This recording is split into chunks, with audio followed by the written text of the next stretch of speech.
Hello friends, welcome to real focus. তো friends, যেমন তোমরা জানো যে প্রতিদিন রাত 8টার সময় আমাদের এই ইউটিউব চ্যানেলে ডাব্লিউপি স্পেশাল জিকে ক্লাস করানো হয়, যেখানে আমরা প্রতিদিন মোট 30টি গুরুত্বপূর্ণ প্রশ্ন আলোচনা করি।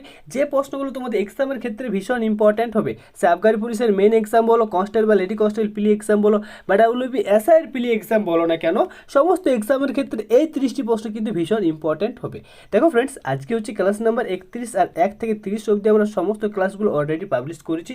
যদি তোমরা সেই ক্লাসগুলো দেখতে চাও তাহলে ডেসক্রিপশন বক্সে প্লে লিস্টের লিঙ্কটি পেয়ে যাবে, সেখান থেকে তোমরা সমস্ত ক্লাসগুলো ওয়াচ করতে পারো। তো চলো ফ্রেন্ডস, আজকের এই ভিডিওটাকে আমরা শুরু করি। তো ফ্রেন্ডস, তার আগে তোমাদের কাছে একটাই রিকোয়েস্ট থাকবে, অবশ্যই তোমরা ভিডিওটা একটু শেয়ার করে দিও তোমাদের বন্ধু বান্ধবদের সাথে, যারা যারা ডাব্লিউপির ফর্ম ফিল আপ করেছে, ঠিক আছে, ডাব্লিউপির পরীক্ষা দেবে, তাদেরকে অবশ্যই কিন্তু এই ভিডিওটা একটু শেয়ার করে দেবে, ঠিক আছে। তো চলো ফ্রেন্ডস, আজকের এই ভিডিওটাকে আমরা শুরু করি। তো দেখো ফ্রেন্ডস, প্রথমে যে প্রশ্ন সেটা হচ্ছে পৃথিবীর মুক্তিবেগের মান কত। অপশান এ হচ্ছে দেখো 10 কিলোমিটার পার সেকেন্ড, বি হচ্ছে 11.2 কিলোমিটার পার সেকেন্ড, সি হচ্ছে 2.38 কিলোমিটার পার সেকেন্ড, আর অপশান ডি হচ্ছে 112 কিলোমিটার পার সেকেন্ড। তো ফ্রেন্ডস, পৃথিবীর মুক্তিবেগের মানটা কত হবে, প্রত্যেক কিন্তু আমাকে অ্যান্সার দাও, যারা যারা পারবে প্রত্যেক কিন্তু আমাকে লাইভ চ্যাটে অ্যান্সারটা জানাও, ঠিক। তো দেখো ফ্রেন্ডস, এই প্রশ্নের উত্তরটা হবে অপশান, ঠিক আছে, অপশান বি হবে এর সঠিক উত্তর। 11.2 কিলোমিটার পার সেকেন্ড হচ্ছে পৃথিবীর মুক্তিবেগের মান, ঠিক আছে। মানে এই বেগে যদি, ঠিক আছে, যদি পৃথিবী থেকে এই বেগে যদি কোনো বস্তুকে ছোড়া হয়, ঠিক আছে, এক মিনিট, দেখো ফ্রেন্ডস, যদি পৃথিবী থেকে এই বেগে কোনো বস্তুকে ছোড়া হয় তাহলে সেই বস্তুটা কিন্তু আর ফিরে আসবে না, ঠিক আছে, একেবারে পৃথিবীর অভিকর্ষীয় ত্বরণের বাইরে চলে যাবে, ঠিক আছে। এটা হচ্ছে মুক্তিবেগ, আর এই মুক্তিবেগের মানটা হচ্ছে 11.2 কিলোমিটার পার সেকেন্ড, ঠিক। আর দেখো ফ্রেন্ডস, এই 2.38 কিলোমিটার পার সেকেন্ড যেটা, সেটা হচ্ছে চাঁদের মুক্তিবেগের মান, ঠিক আছে। মানে চাঁদে যদি এই বেগ নিয়ে যদি তোমরা কোনো বস্তুকে ছুঁড়ো, ঠিক আছে, তাহলে সেটা চন্দ্রপৃষ্ঠে আসবে না, সেটা বাইরে চলে যাবে, ঠিক আছে, মহাশূন্যে চলে যাবে, ঠিক। নেক্সট দেখো ফ্রেন্ডস, 2 নম্বরের যে প্রশ্ন সেটা হচ্ছে ভোল্ট নিম্নের কিসের একক। অপশান এ তড়িৎ প্রবাহ, বি হচ্ছে দেখো তড়িৎ আধান, সি হচ্ছে রোধ, আর অপশান ডি হচ্ছে বিভব প্রভেদ। তো ফ্রেন্ডস, অ্যান্সারটা কী হবে, ভোল্টের মানে ভোল্টটা সেটা নিম্নের কিসের একক, ঠিক আছে। যারা যারা পারবে অবশ্যই কিন্তু প্রত্যেকে আমাকে অ্যান্সারটা জানাও, ঠিক আছে। তো দেখো ফ্রেন্ডস, এর অ্যান্সার যেটা সেটা মনে রাখবে অপশান ডি হয়ে যাবে এর সঠিক উত্তর। যারা যারা অপশান ডি করেছো তাদের অ্যান্সারটা একেবারে ঠিক, ঠিক। তো দেখো ফ্রেন্ডস, এই বিভব প্রভেদ হচ্ছে মানে বিভব প্রভেদের একক হচ্ছে ভোল্ট, ঠিক আছে। আর রোধের একক, ঠিক আছে, রোধের একক মনে রাখবে, রোধের একক কি সেটা আমরা কি বলি, ওহম। ওহম হচ্ছে রোধের একক। আর তড়িৎ আধানের একক, তো ফ্রেন্ডস তড়িৎ আধানের একক মনে রাখবে কি, সেটা হচ্ছে কুলম। কুলম হচ্ছে তড়িৎ আধানের একক। আর তড়িৎ প্রবাহের একক সেটা কি, সেটা বলো তো এম্পিয়ার। এম্পিয়ার হচ্ছে তড়িৎ প্রবাহের একক, ঠিক আছে। নেক্সট দেখো ফ্রেন্ডস, 3 নাম্বার যে প্রশ্ন সেটা হচ্ছে অতিবেগুনি রশ্মির উৎস হলো, মানে অতিবেগুনি রশ্মি কোথা থেকে সৃষ্টি হয়, ঠিক আছে। অপশান এ সূর্য থেকে, বি হচ্ছে দেখো পৃথিবী থেকে, সি হচ্ছে চাঁদ থেকে, আর অপশান ডি হচ্ছে তেজস্ক্রিয় পদার্থ থেকে। তো ফ্রেন্ডস, অ্যান্সারটা কী হবে, অতিবেগুনি রশ্মির উৎস কী। যারা যারা পারবে অবশ্যই অ্যান্সার দাও। এখানে কিন্তু অনেকে আমি জানি অ্যান্সার ভুল করবে, ঠিক আছে, দেখি কে কে মানে সঠিক অ্যান্সার দেয় আর কি, ঠিক আছে। তো দেখো ফ্রেন্ডস, এর যে অ্যান্সার সেটা মনে রাখবে অপশান এ হয়ে যাবে এর সঠিক উত্তর, ঠিক আছে। সূর্য থেকে অতিবেগুনি রশ্মি আসে, ঠিক আছে। দেখি ফ্রেন্ডস, আমরা বলি না যে আমাদের পৃথিবীর বায়ুমণ্ডলে কি একটা ওজোন স্তর রয়েছে, ঠিক আছে। সেই ওজোন স্তর কি, যে সূর্য থেকে আসা অতিবেগুনি রশ্মিকে কী করা হয়, ফিল্টার করে, ঠিক আছে, যাতে আমাদের মানে চামড়ার মানে যে স্কিন ক্যান্সার বা এই সমস্ত রোগগুলো হয়ে থাকে, তো এই ওজোন স্তর কিন্তু আমাদেরকে মানে প্রোটেক্ট করে, ঠিক আছে। তো ফ্রেন্ডস, এই অতিবেগুনি রশ্মি থেকে, সূর্য থেকে আসা অতিবেগুনি রশ্মি থেকে কিন্তু আমাদেরকে মানে ওজোন স্তরটা বাঁচায়, ঠিক। তো ফ্রেন্ডস, অ্যান্সারটা হবে অপশান এ হয়ে যাবে এর সঠিক উত্তর, ঠিক আছে। সূর্য থেকে আসে মনে রাখবে অতিবেগুনি রশ্মি, ঠিক। নেক্সট দেখো ফ্রেন্ডস, এর পরের যে প্রশ্ন সেটা হচ্ছে 4 নম্বরে, খাবার সংরক্ষণের জন্য কি ব্যবহার করা হয়। অপশান এ ফরমালিন, বি হচ্ছে দেখো ফর্মালডিহাইড, অপশান সি হচ্ছে কলোয়েড, আর অপশান ডি হচ্ছে দেখো খাবার সোডা। তো খাবার সংরক্ষণের জন্য কি ব্যবহার করা হয়, ঠিক। তো দেখো ফ্রেন্ডস, এর যে অ্যান্সার সেটা হবে অপশান এ হয়ে যাবে এর সঠিক উত্তর, ঠিক আছে। ফরমালিন ব্যবহার করা হয় আমাদের যে খাবার সংরক্ষণ, মানে দেখো ফ্রেন্ডস, এরোপ্লেন, ঠিক আছে, জাহাজে যে খাবারগুলো নিয়ে যাওয়া হয় সেখানে তো অনেক মানে রান্না করে নিয়ে যাওয়া হয়, আর সেই খাবারগুলো সংরক্ষণ করার জন্য কি ফরমালিন ব্যবহার করা হয়, ঠিক আছে। নেক্সট দেখো ফ্রেন্ডস, এর পরের প্রশ্ন হচ্ছে 5 নম্বরে, যেটি হচ্ছে পেনিসিলিন কি আবিষ্কার করেন। অপশান এ হচ্ছে রোন্টজেন্ট, বা এখানে রন্টজেন, ঠিক আছে। অপশন বি হচ্ছে দেখো ল্যামার্ক, সি হচ্ছে আলেকজান্ডার ফ্লেমিং, আর অপশন ডি হচ্ছে হরগোবিন্দ খুরানা। তো ফ্রেন্ডস অ্যান্সারটা কী হবে? পেনিসিলিন কি আবিষ্কার করে? ভীষণ ইম্পর্টেন্ট প্রশ্ন তোমাদের এক্সামের ক্ষেত্রে, ঠিক আছে। তো দেখো ফ্রেন্ডস এর অ্যান্সার যেটা সেটা হবে মনে অপশন সি হয়ে যাবে এর সঠিক উত্তর, আলেকজান্ডার ফ্লেমিং পেনিসিলিন আবিষ্কার করেন, ঠিক আছে। আর রন্টজেন মনে রাখবে, রন্টজেন বিজ্ঞানী রন্টজেন এক্স রে, ঠিক আছে, এক্স রশ্মি বা এক্স রে আবিষ্কার করে, ঠিক। আর ল্যামার্ক কি? ল্যামার্ক কি বলা হয়? বায়োলজির নামকরণ করেন, ঠিক আছে, বায়োলজির নামকরণ করেন কে? ল্যামার্ক বিজ্ঞানী, ঠিক আছে। আর হরগোবিন্দ খুরানা, হরগোবিন্দ খুরানা কী করেন? এখানে তোমরা আমাকে প্রত্যেকে কিন্তু কমেন্ট করে জানাও, ঠিক আছে, সব তো আমি বলছি না, তোমরা এইটা কিন্তু আমাকে জানাও যে হরগোবিন্দ খুরানা, ঠিক আছে, কি আবিষ্কার করেন, ঠিক। নেক্সট, এরপর দেখো 6 নম্বরের যে প্রশ্ন সেটা হচ্ছে রক্তের কোন শ্রেণীতে অ্যান্টিবডি থাকে না? রক্তের কোন শ্রেণীতে অ্যান্টিবডি থাকে না? Option A A, option B B, option C A B, আর অপশন ডি হচ্ছে ও। তো অ্যান্সারটা কী হবে? রক্তের কোন শ্রেণীতে কোনো অ্যান্টিবডি থাকে না, ঠিক আছে, অ্যান্টিজেন থাকে তবে, কিন্তু অ্যান্টিবডি থাকে না। তো ফ্রেন্ডস অ্যান্সারটা কী হবে? যারা যারা পারবে অবশ্যই দাও, ঠিক আছে। একটু প্রশ্নটা তোমাদের মানে যারা যারা পড়োনি কিন্তু অল্প টাফ হয় তোমাদের ক্ষেত্রে, ঠিক আছে। তো দেখো এর অ্যান্সারটা মনে রাখবে অপশান সি হবে এর সঠিক উত্তর, এ বি, ঠিক আছে। এ বি শ্রেণী, রক্তের এ বি শ্রেণীতে অ্যান্টিবডি থাকে না, ঠিক আছে, এখানে অ্যান্টিজেন থাকে।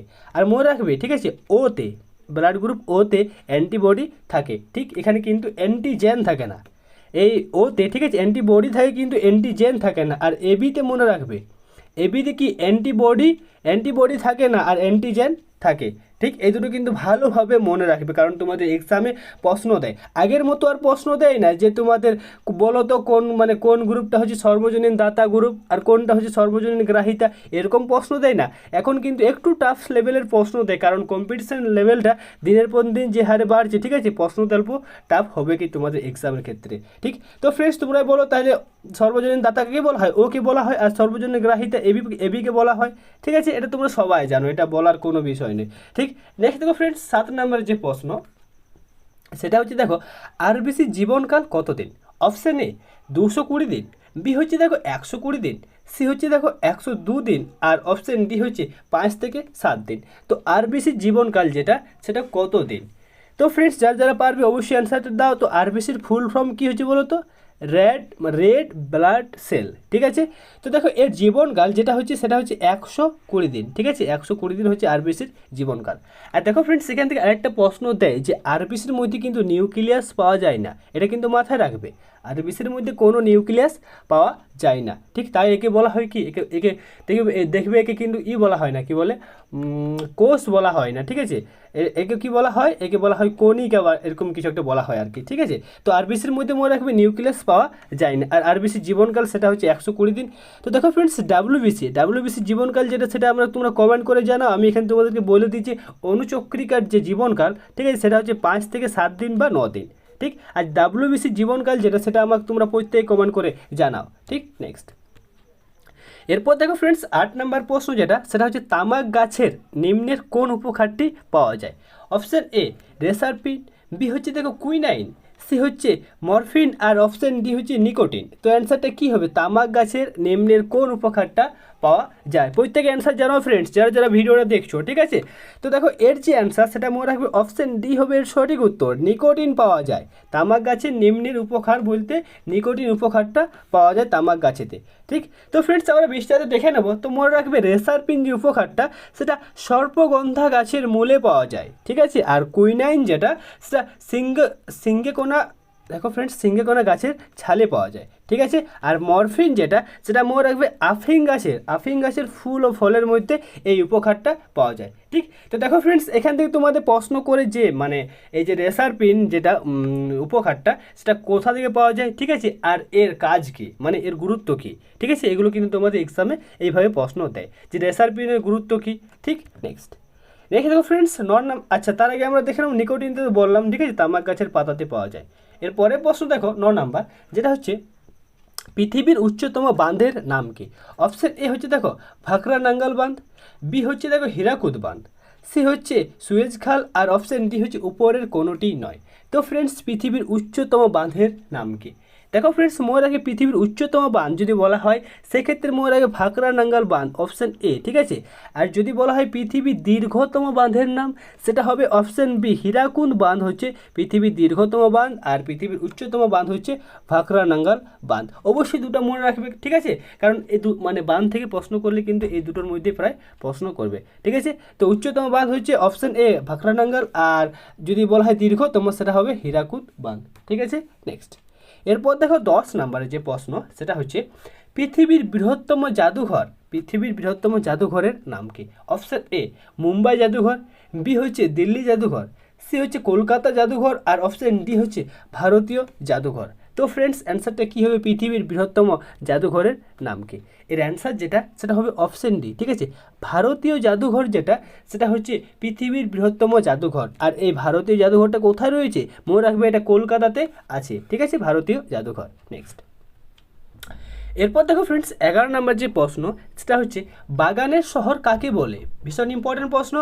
কানাডাকে বলা হয়, অপশান বি মুম্বাইকে বলা হয়, অপশান সি ব্যাঙ্গালোরকে বলা হয়, আর অপশান ডি কেরালাকে বলা হয়। তো বাগানের শহর কাকে বলা হয়? যারা যারা পারবে অবশ্যই অ্যান্সারটা দাও, ঠিক আছে। তো দেখো ফ্রেন্ডস, এর অ্যান্সার হবে অপশান সি হয়ে যাবে এর সঠিক উত্তর। যারা যারা অপশান সি করেছো তাদের অ্যান্সারটা একেবারে ঠিক, ঠিক আছে। তো ব্যাঙ্গালোরকে বলা হয় বাগানের শহর, ঠিক। তো ফ্রেন্ডস, বিস্তারিতভাবে দেখে নেবো। তো মনে রাখবো কানাডাকে, ঠিক আছে, কানাডাকে বলা হয় তুষার মানবী, ঠিক। আর মুম্বাইকে বলা হয় ভারতের প্রবেশদ্বার, ব্যাঙ্গালোরকে বলা হয় বাগানের শহর, আর কেরালাকে বলা হয় ভারতের মশলার বাগান, ঠিক আছে, ভারতের মশলার বাগান বলা হয় কেরালাকে, ঠিক। অবশ্যই ইম্পর্টেন্ট হবে তোমাদের এক্সামের ক্ষেত্রে। নেক্সট দেখো ফ্রেন্ডস 12 নম্বর প্রশ্ন, যেটা হচ্ছে ব্রাজিলের মুদ্রার নাম কি? Option A real, option B হচ্ছে রুবেল, অপশান সি হচ্ছে ইউরো, আর অপশান ডি হচ্ছে ডলার। তো ফ্রেন্ডস, অ্যান্সারটা কী হবে? ব্রাজিলের মুদ্রার নাম কি? ঠিক আছে, যারা যারা পারবে অ্যান্সারটা দাও, ঠিক। তো দেখো ফ্রেন্ডস, এর অ্যান্সার যেটা সেটা মনে রাখবে অপশান এ হয়ে যাবে এর সঠিক উত্তর। রিয়েল যেটা সেটা হচ্ছে ব্রাজিলের মুদ্রার নাম, ঠিক। তো ফ্রেন্ডস, বিস্তারিতভাবে দেখে নেবো। তো মনে রাখবে রিয়েল যেটা সেটা হচ্ছে ব্রাজিল আর ইয়ান, ঠিক আছে, এই সমস্ত দেশের মুদ্রার নাম। নেক্সট দেখো ফ্রেন্ডস, রুবেল যেটা সেটা হচ্ছে রাশিয়ার মুদ্রা, ঠিক। আর ইউরো যেটা সেটা মনে রাখবে স্পেন, পর্তুগাল, ইতালি, এই সমস্ত 3টা দেশের মুদ্রার নাম যেটা সেটা হচ্ছে ইউরো, ঠিক আছে। এরপর দেখো ডলার যেটা সেটা হচ্ছে আমেরিকা আর নিউজিল্যান্ড, ঠিক আছে, এই সমস্ত দেশের মানে মুদ্রার নাম সেটা হচ্ছে ডলার। তোমরা আমাকে প্রত্যেক কমেন্ট করে জানাও তো দেখি যে রুপি যেটা, ঠিক আছে, রুপি সেটা কোন কোন দেশের মুদ্রার নাম, ঠিক আছে। ভারতের তো বটেই, ঠিক আছে, আর কোন কোন দেশের মুদ্রার নাম বটে রুপি, এটা কিন্তু আমাকে প্রত্যেকে কমেন্ট করে জানাও, কমেন্ট করে, ঠিক আছে। নেক্সট দেখো ফ্রেন্ডস 13 নম্বর যে প্রশ্ন সেটা হচ্ছে হাফ নেলসন শব্দটি কোন খেলার সাথে যুক্ত? অপশান এ হকি, বি হচ্ছে ক্রিকেট, সি হচ্ছে দেখো দাবা, আর অপশান ডি হচ্ছে কুস্তি। তো হাফ নেলসন শব্দটা সেটা কোন খেলার সাথে যুক্ত, ঠিক। তো দেখো ফ্রেন্ডস, এর যে অ্যান্সার হবে সেটা মনে রাখবে অপশান ডি হয়ে যাবে এর সঠিক উত্তর, কুস্তি খেলার সাথে যুক্ত, ঠিক আছে, হাফ নেলসন শব্দটি। তো দেখো ফ্রেন্ডস, কুস্তি খেলার সাথে আরও অনেক শব্দ যুক্ত, যেমন দেখো ফ্রেন্ডস হিপ, ঠিক আছে, হাফ নেলসন, এই দুটোই কিন্তু কুস্তি খেলার ক্ষেত্রে ভীষণ ইম্পর্ট্যান্ট হবে, ঠিক আছে। নেক্সট, এরপর দেখো ফ্রেন্ডস আরেকটা কথা ফ্রেন্ডস, তোমরা যে এই যে মানে কোন খেলার ক্ষেত্রে কোন শব্দগুলো যুক্ত অবশ্যই কিন্তু এগুলো একটু ভালোভাবে রেডি করো, কারণ তোমাদের এক্সামের ক্ষেত্রে ইম্পর্ট্যান্ট হবে। আর এখানে তোমাদেরকে বললাম না যে, আচ্ছা ছাড়ো, ওটা আমি তোমাদের এখানে বলে দিই, ঠিক আছে। তো দেখো ফ্রেন্ডস, মনে রাখবে ক্যাপিটাল আর কারেন্সি থেকে কিন্তু তোমাদের একটা প্রশ্ন এক্সামে দেবেই, ঠিক আছে। আর এই খেলাধুলা থেকে তোমরা 2টা প্রশ্ন কমন পাবে, ঠিক আছে। এক হচ্ছে কোন খেলোয়াড় কোন খেলার সাথে যুক্ত, কোন খেলাতে কোন শব্দটা ব্যবহার করা হয়, কোন খেলাতে কোন ট্রফিগুলো দেওয়া হয়, এগুলো কিন্তু তোমাদের এক্সামের ক্ষেত্রে ইম্পর্ট্যান্ট হবে। অবশ্যই ভালোভাবে এগুলো কিন্তু দেখবে, ঠিক আছে, আর মুখস্থ করে নেবে। নেক্সট দেখো ফ্রেন্ডস, আচ্ছা এটা তো বললাম। এরপর দেখো 14 নম্বর যে প্রশ্ন সেটা হচ্ছে ধ্যানচাঁদ ট্রফি কোন খেলার ক্ষেত্রে দেওয়া হয়? অপশান এ ফুটবল, বি হচ্ছে ক্রিকেট, সি হচ্ছে হকি, আর অপশান ডি হচ্ছে টেনিস। তো অ্যান্সারটা কী হবে? ধ্যানচাঁদ ট্রফি যেটা সেটা কোন খেলার ক্ষেত্রে দেওয়া হয়? ভীষণ ইম্পর্টেন্ট ট্রফিটা কিন্তু ফ্রেন্ডস, ঠিক আছে। আর এটার অ্যান্সার সবারই কিন্তু পারা উচিত, একেবারে মানে ইজি টু মডারেট লেভেলের প্রশ্ন। তো এর অ্যান্সার হবে অপশান সি হকি, ঠিক আছে। ধ্যানচাঁদ ট্রফি যেটা সেটা হকি খেলার ক্ষেত্রে দেওয়া হয়।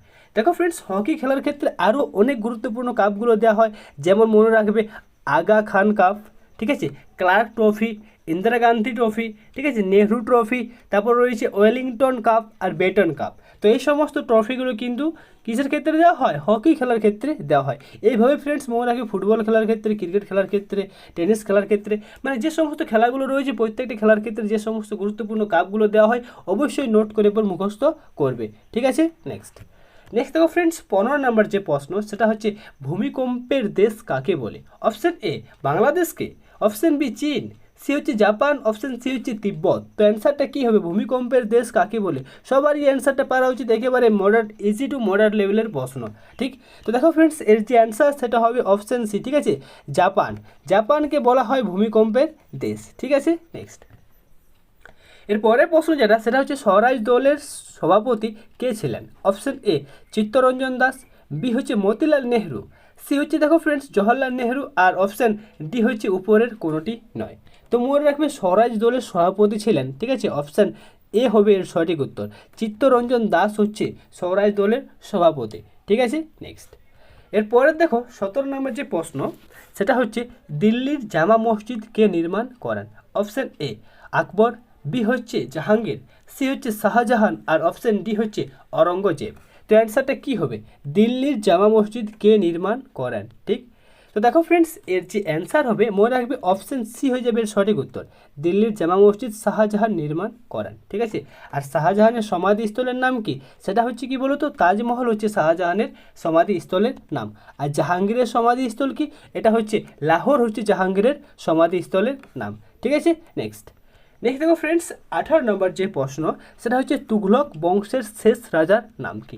Option A Mohammad bin Tughlaq, B হচ্ছে দেখো ফিরোজ তুঘলক, সি হচ্ছে নাসির মাহমুদ তুঘলক, আর অপশন ডি হচ্ছে দেখো উপরের কোনোটিই নয়। তো তুঘলক বংশের শেষ রাজার নাম কি? দেখো ফ্রেন্ডস এর অ্যান্সার যেটা সেটা মনে রাখবে অপশন সি হয়ে যাবে এর সঠিক উত্তর। নাসির মাহমুদ তুঘলক হচ্ছে তুঘলক বংশের শেষ রাজার নাম। ঠিক আছে, আর দেখো friends Mohammad bin Tughlaq, option A Mohammad bin Tughlaq হচ্ছে তুঘলক বংশের প্রতিষ্ঠাতা, মোহাম্মদ বিন তুঘলক। ঠিক, তো ফ্রেন্ডস এই দুটো কিন্তু অবশ্যই তোমরা মনে রাখবে, তোমাদের এক্সামের ক্ষেত্রে ইম্পর্ট্যান্ট হবে। আর দেখো ফ্রেন্ডস যে সমস্ত ইতিহাসের বংশগুলো রয়েছে না সেখান থেকে 3টে জিনিস দেয় এক্সামে। যেমন তোমাদেরকে বলে দিই আমি, 1 নাম্বার দেয় সেই বংশের প্রতিষ্ঠাতাকে, 2 নাম্বার দেয় যে সে বংশের শ্রেষ্ঠ রাজার নাম কি। ঠিক আছে, যেমন তোমরা বলো শশাঙ্ক বংশ, ঠিক আছে, যে সমস্ত বংশগুলো রয়েছে ইতিহাসে। আর 3 নাম্বার কী দেয় বলো তো, সেই বংশের শেষ রাজার নাম কি। প্রথমে দেয় সেই বংশের প্রতিষ্ঠাতাকে, ঠিক আছে, আর সেই বংশের শ্রেষ্ঠ রাজার নাম কি, আর সেই বংশের শেষ রাজার নাম কি। এই 3টে বিষয় কিন্তু তোমরা 100% মনে রাখবে। ঠিক আছে, যে কোনো বংশের ক্ষেত্রে যতগুলো ইতিহাসে বংশ রয়েছে সেই সমস্ত বংশের এই 3টে বিষয় তোমরা কিন্তু মাথায় রাখবে, কারণ এক্সামে কিন্তু এই 3টা থেকেই বেশিরভাগ টাইম প্রশ্ন দেয়। ঠিক আছে, নেক্সট এরপর দেখো ফ্রেন্ডস 19 নাম্বার যে প্রশ্ন সেটা হচ্ছে সাতবাহনদের মুদ্রার নাম কি? অপশান এ পান, বি হচ্ছে পালি, সি হচ্ছে দেখো প্রাকৃত, আর অপশান ডি হচ্ছে প্রোটিন। তো সাতবাহনদের মুদ্রার নাম কি হবে? তো দেখো ফ্রেন্ডস এর যে অ্যান্সার সেটা মনে হয় অপশান ডি হয়ে যাবে সঠিক উত্তর। প্রোটিন যেটা সেটা হচ্ছে সাতবাহনদের মুদ্রার নাম। ঠিক আছে, নেক্সট এরপরের প্রশ্ন 20 নাম্বার যেটা হচ্ছে বৈদিক যুগে গরুকে কি বলা হতো? ঠিক আছে, অপশান এ দেওয়া রয়েছে দেখো সোনানি মানে সেনানি, বি হচ্ছে কুলপা, সি হচ্ছে গোপ, আর অপশান ডি হচ্ছে অগ্ন।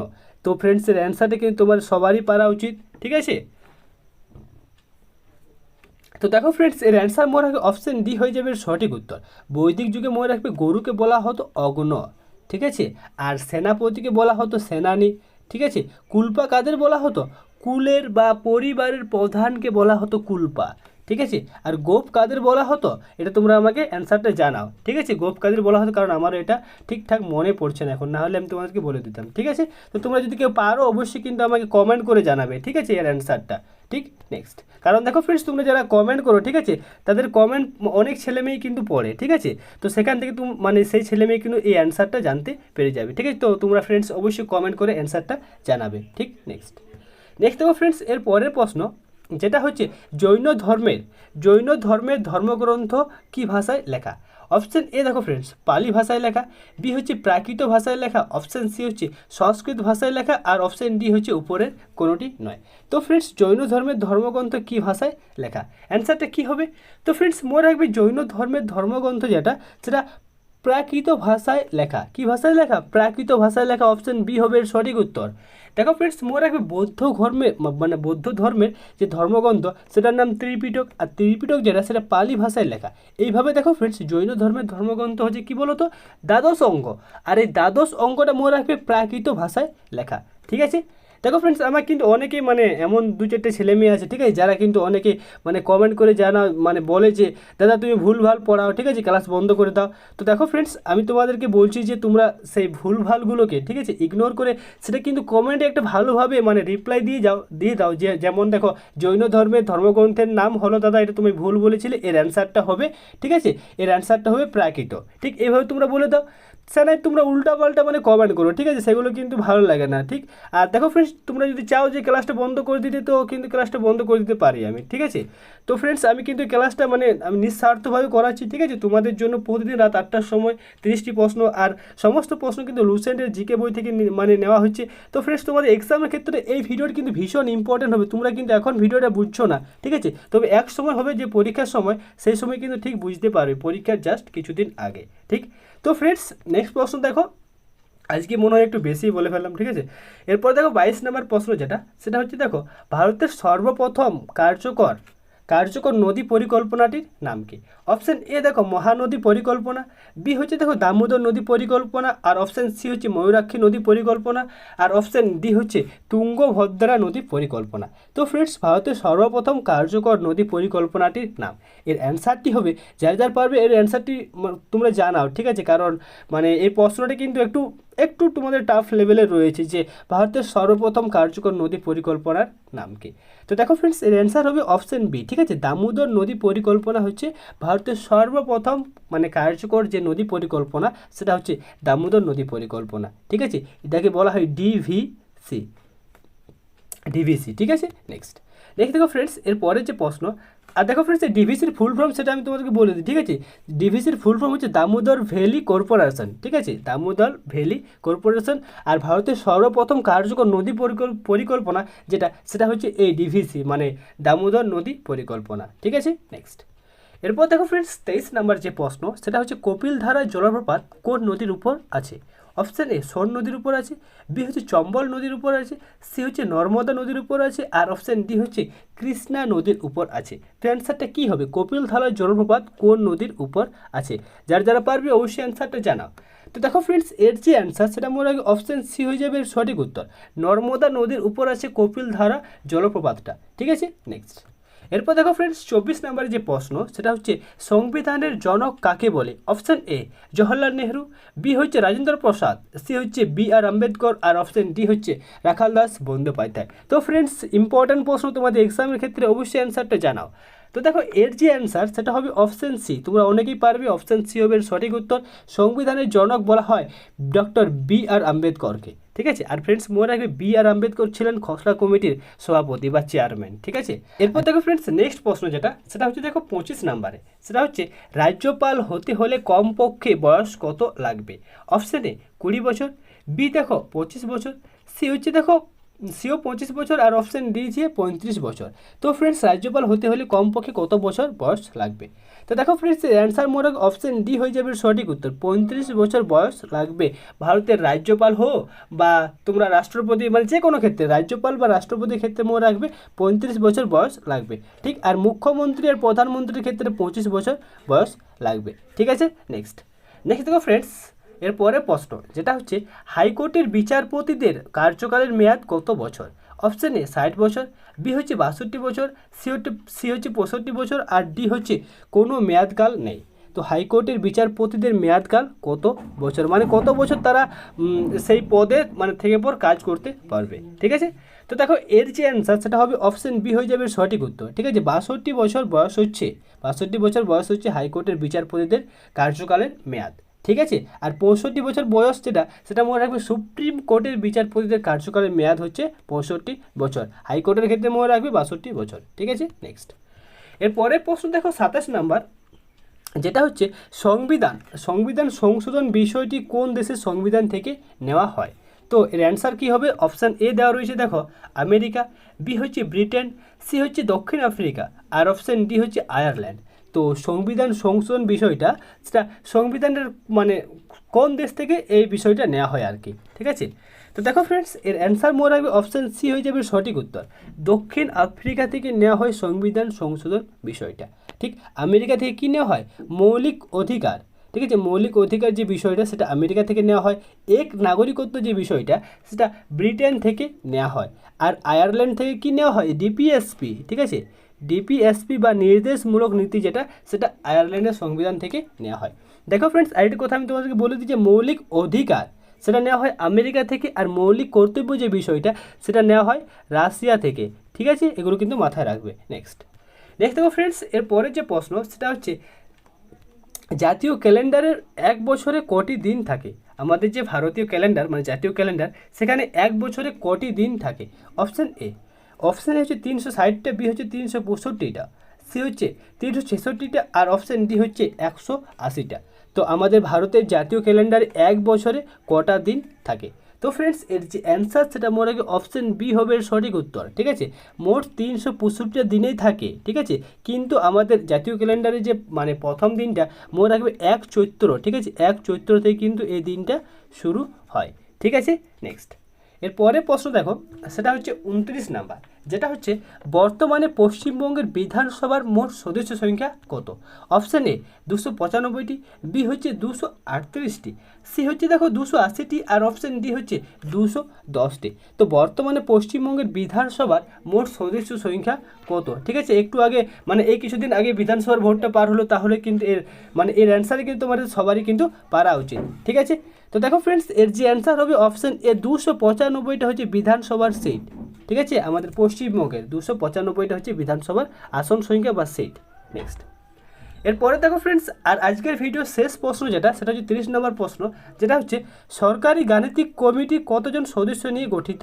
অপশান এ 18 জন, বি হচ্ছে 20 জন, সি হচ্ছে 25 জন, আর অপশান ডি হচ্ছে 22 জন। তো সরকারি গাণিতিক কমিটি কতজন সদস্য মিলে গঠিত? অ্যান্সারটা হবে অপশান ডি। ঠিক আছে, মোট 22 জন সদস্য মিলে সরকারি গাণিতিক কমিটি গঠিত। ঠিক, তো ফ্রেন্ডস, আশা করব তোমাদের এই ভিডিওটা ভালো লেগেছে ডাব্লিউপি স্পেশাল জিকে ক্লাসের। ঠিক আছে, যেখানে আমরা 30টি প্রশ্ন আলোচনা করলাম। ঠিক আছে, তো তোমরা এই 30টি প্রশ্নের মধ্যে কটি প্রশ্নের অ্যান্সার দিয়েছো প্রত্যেক কিন্তু আমাকে কমেন্ট করে জানাও। ঠিক আছে, আর ভিডিওটা ভালো লাগলে অবশ্যই কিন্তু ভিডিওটাকে লাইক করে দেবে, নতুন হলে অতি বেশি চ্যানেলটিকে সাবস্ক্রাইব করে নেবে। ঠিক, তো ফ্রেন্ডস, আশা করব তোমাদের এই ভিডিওটা ভালো লেগেছে। ভিডিওটা কেমন লাগলো অবশ্যই কিন্তু প্রত্যেকে আমাকে কমেন্ট করে জানাও। আর দেখো ফ্রেন্ডস, উল্টো পাল্টা কিন্তু কমেন্ট করো না। ঠিক আছে, এখান থেকে কিন্তু আমি অনেক ডিমোটিভেট হয়ে যাই। ঠিক, তো দেখো ফ্রেন্ডস, তোমরা যদি মানে কোনো প্রশ্ন ভুল যদি হয়ে থাকে, ঠিক আছে, কোনো কারণে তো ভুল হবে, কারণ দেখো ফ্রেন্ডস আমিও মানুষ। ঠিক, তো কোনো কারণে যদি ভুল হয় তাহলে তোমরা কমেন্ট করে অ্যান্সারটা মানে প্রশ্নর সাথে অ্যান্সারটা জানাবে। ঠিক আছে, কারণ সেখান থেকে অনেক ছেলেমেয়ে সেই কমেন্টগুলো পড়ে। ঠিক আছে, আর সেই কমেন্টগুলো থেকে কিন্তু অ্যান্সার জানতে পারবে। তো অবশ্যই তোমরা সেই উল্টাপাল্টা কাজ না করে তোমরা কমেন্ট করে সঠিকভাবে অ্যান্সারটা জানিয়ে দেবে। ঠিক আছে, তো ফ্রেন্ডস, আশা করবো ভিডিওটা তোমাদের ভালো লেগেছে। তো চলো দেখা হবে নেক্সট দিন। ঠিক আছে, আবার রাত 8টার সময়। ধন্যবাদ।